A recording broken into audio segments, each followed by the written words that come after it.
Hi, I'm Anne Pollard, and this is the reading of my book, Cleo's Fabulous Adventures, The Realm of the Woods, Chapter 12, Jeremiel the Jaguar. Bacchus stopped speaking and just stood totally still for a moment. Then he looked at Cleo and said, Cleo, I need to leave you for just a few minutes. I won't be long. Remember that you're completely safe. Are you okay if I just leave for a moment? Something wrong? Asked Cleo. Oh no, said Bacchus. In fact, I think you will really like what's coming. Cleo nodded and said, Okay, that's fine. With that, Bacchus nodded quickly and then sprang forward through the rainforest. Cleo had never seen him run before. He was so graceful and fast. He disappeared in an instant. When he was out of sight, Cleo thought about this crazy thing she was doing and started to worry again about missing the important stuff at work. But before she could get too caught up in the worry, a large path began to open through the rainforest. It was as if a bulldozer had come in and cleared everything away. She stopped breathing for a minute and just watched the path unfold. Then in the distance, she saw two shapes moving at lightning speed coming her way. She stood totally still in utter amazement. As the shapes got closer, she began to make out two figures running beside each other. One was black, and she could tell that must be Bacchus. The other was a little larger and a pale yellow tan color. Then she could see Bacchus more clearly, running beside a jaguar. They must have been coming towards her at over 50 miles an hour. It was awe-inspiring the way they moved. The jaguar was ahead of Bacchus, but only by a small amount. As they reached Cleo, they stopped dead still, both of them panting hard and laughing as well.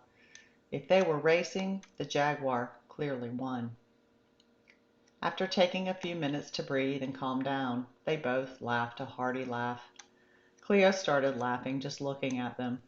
Bacchus took a final deep breath and then said, Cleo, this is Jeremiel. Jeremiel was grinning ear to ear. Hello, Cleo, he exclaimed. What on earth are you two doing? Asked Cleo.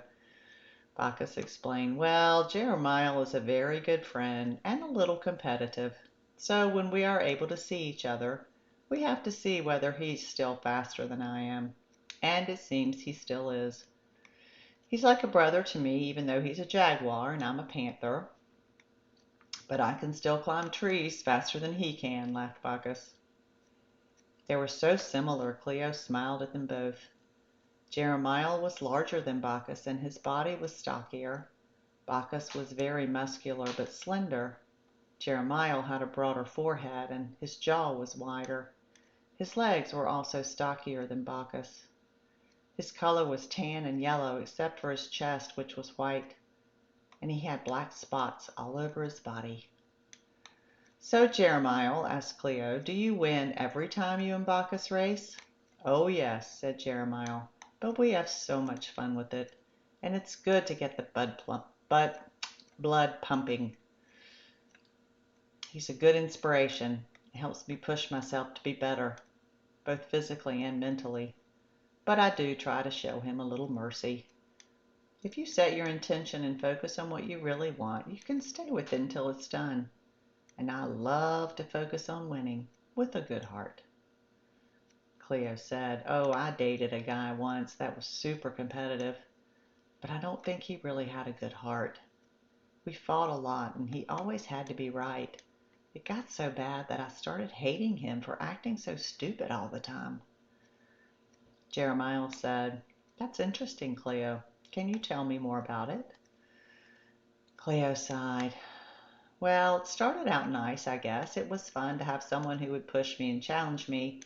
We did sports and stuff together, but he would always have to win in the end, so I guess I started resenting him for that. It seemed like it was more important for him to win than just have fun. And did you tell him how you felt, Cleo? Asked Jeremiel. No, I suppose I didn't, she answered. I would just get mad. And then he started judging everything I did. He'd say it was wrong, or it wasn't good enough, or I was stupid. Then he would tell me how I would have done it, how he would have done it better. Jeremiel smiled at Cleo and said, Cleo, you've explained the relationship quite well, and I have a good picture of what went on between the two of you. Thank you for that. Now can you begin to see those same scenes from the audience? Remember, you can still feel the emotions, but you don't have to be dragged into them again. Look at yourself in those scenes. Tell me what you see. Cleo closed her eyes and watched herself as she reviewed those experiences. Wow, she said. I really wasn't being kind to myself at all, was I? I wasn't wrong all the time, but I just let him talk to me like that. I'm mad that I let him do that to me. Jeremiel nodded. But now you know about speaking your truth, like Gabriel taught you. You can tell someone how you feel in a kind and compassionate way. But remember, it's up to them to take or leave what you say, and it's okay either way. All relationships are really mirrors for you, and it's good to ask what you're learning from your relationships, and clearly you learned a lot from that one. Yeah, said Cleo, just not soon enough. Jeremiel continued, I would offer, Cleo, that you're learning it now, and the timing is perfect, because now you have the tools to see it and understand it for what it is. And now may I offer something else for you to think about? Certainly, said Cleo. Thank you, said Jeremiel. Let's talk about forgiveness. It's a powerful act. It can be very liberating. It only takes an intention to forgive someone else for something you feel they did to you to start the process. Forgiveness is about letting go of fear and anger and choosing love instead, and it opens your heart. Gabrielle talked about this as well in a different way. Remember when she said that everyone is on their own journey as well. Did you fully understand what she meant? Cleo shrugged and said, I think I understand. Like we're all living our lives as best we can. Jeremiel nodded and said, yes, that's true. And there is a bit more to it. Everyone is creating their own reality in every second. And they're doing that by what they're thinking, what their beliefs are, and where they place their focus. You've talked about this with some of the others on your journey today. You see, they are all souls that have incarnated into human bodies on the earth to discover and expand, just like you. Your soul is energy, and it can never be destroyed. It can only take different forms. And most of the souls that are now incarnate on the earth have been through earth before, in other forms, in other bodies, and other lifetimes. It's an opportunity for a soul to feel emotions and experience them as they move to change their consciousness. Most people don't know this or believe this because they've not shifted to a different frequency. They're still living in a third-dimensional reality, and that's fine. Each person has the choice of free will, and that is a universal law that can never be broken. So like you have seen, they're all actors playing a role on the stage of life in their incarnation, and their purpose was defined and agreed to before they actually incarnated into this life. They may not remember that, and they don't have to, but they decided their soul purpose, and they are all powerful because they are divine. They are literally an extension of all that is, and all that is divine. It only creates from unconditional love. It can be no other way. So everyone is actually as divine and powerful as all that is. And when you look at others in that way, you can see a different perspective of their behavior. They're learning lessons just like you. And they act the way they are so they can learn those lessons and explore those emotions. It's not right or wrong, it just is. It's consciousness expanding. When you can see others in that light, it's easier to understand and forgive them because they're not doing anything to you. You are in control of your reality, and they are in control of theirs. Cleo looked at Jeremiel. She was trying to process everything he just said, and it was a lot to process. Then she said, "Well, I didn't understand all of that, but I'm trying to." Jeremiel smiled and said, "Yes, I know it's a lot to digest. And I recommend that you don't try and understand it all with your mind, not just yet. Feel it in your heart first. When you feel that unconditional love fully, then you can better process it with your mind. It's really about being in the present moment. That's what's real, and is changing every second. Just imagine the past doesn't exist. All there is the present. You're not bound by what you think happened in the past.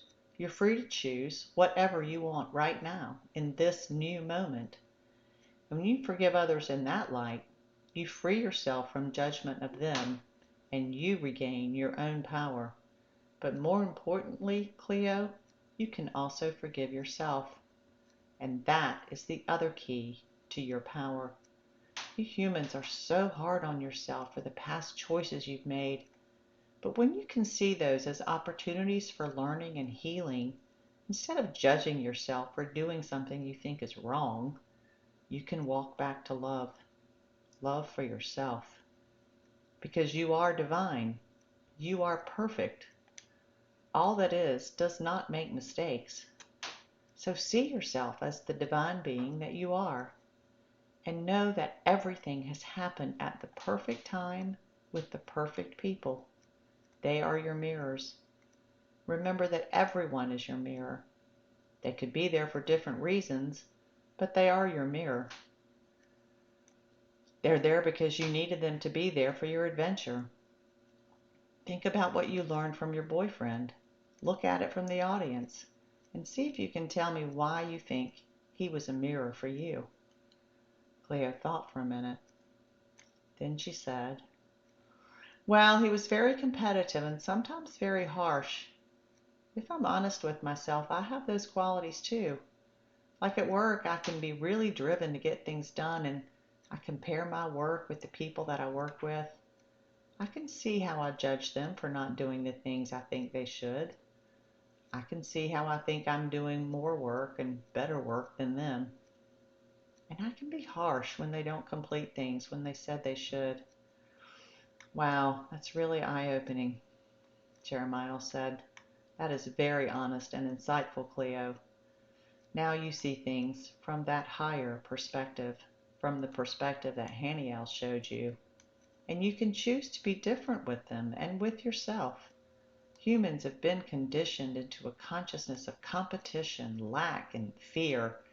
It's a global consciousness that has been around for thousands of years. So be compassionate with them and with yourself. It will take some time to change that consciousness. But each time you choose love over fear, you change that frequency. And you show others that there is another choice they can make as well. And just by being who you are and choosing love, they can see that fear and lack doesn't have to be the only answer. Then they can use their free will to choose it or not. But it is not for you to judge that or try and convince them. They're learning and growing in their own reality, and they have that choice, always, just as you do." Cleo smiled and said, "I really do like the way that feels. And I can see how looking at things from that perspective makes forgiving people a lot easier." "And forgiving yourself," said Jeremiel. "Yes, and forgiving myself," said Cleo. "Good," said Jeremiel. "One last thing to consider, Cleo. When you can see why people do the things they do, and why you do the things you do, you can begin to see that there is no need for blame. Everyone is doing their best to fulfill their soul contract. And when there is no blame, there is no need for forgiveness." "Yes, I can totally see that," Cleo exclaimed. Bacchus was watching Cleo through this exchange with Jeremiel. He smiled to himself. This was a powerful lesson, and one that she will need to go to her heart and process. "I think I know the perfect next step," he thought. Then Bacchus said, "Jeremiel, that was powerful. You are indeed the transformer you claim to be." We're honored that you've shared your wisdom with Cleo. You are my brother, and I thank you for your enlightenment. Until we meet again, I wish you strength and speed." Jeremiel smiled back at Bacchus and lowered his head into a bow. He said, "Bacchus, thank you for letting me be part of the journey." Then Jeremiel turned back to Cleo. "Cleo, we are all here for you always, in every moment. You only need to ask for our help, and we will be there." "Thank you, Jeremiel," said Cleo. Jeremiel then turned back to the path and sauntered off, looking back one last time with a smile before he was gone. Thank you for joining me. Have a fabulous day.